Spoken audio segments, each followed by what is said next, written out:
Hello மக்களே, welcome back to my channel. இன்றைக்கி என்ன பார்க்க போகிறோம்னா எப்படி ஃப்ரீயாக 3 அமௌண்ட் எடுக்கிறதுன்னு தான் பார்க்க போகிறோம். சரி வாங்க வீடியோக்குள்ளே போகலாம். முதல்ல பார்த்தீங்கன்னா கிராஃப்ட்லேண்ட் அப்படின்னு இருக்கும். இந்த கிராஃப்ட்லேண்ட் மேப்பு போடுற இடத்துல ப்ரொஃபைலில் பார்த்தீங்கன்னா இந்த அமௌண்ட் ஒன்று தராங்க. இந்த அமௌண்ட்டுக்கு பார்த்தீங்கன்னா நம்ம எப்படி ஹீரோய்க்கு அந்தமாரி அடிக்கிறோமோ இதை நம்ம ஃபுல்லாக ஏற்றணும்னா இந்த அமௌண்ட் நம்மளுக்கு தந்துடுவாங்க. ரெண்டாவது அமௌண்ட் என்னென்னு பார்த்தீங்கன்னா இந்த அச்சீவ்மெண்ட் பாயிண்ட்ஸில் தர அமௌண்ட் தான். இதில் பார்த்தீங்கன்னா இந்த அமௌண்ட் ஒன்று தருவாங்க. வெயிட் பண்ணுங்க, டவுன்லோட் பண்ணி காட்டுறேன்.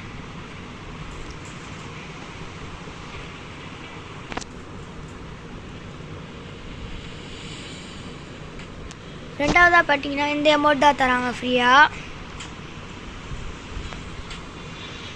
அப்புறம் மூணாவதாக பார்த்தீங்கன்னா உங்கள் பாதி பேருக்கு தெரிஞ்சிருக்கும், அதுதான் கோல்டு ராயலில் தர இந்த அமௌண்ட் தான்.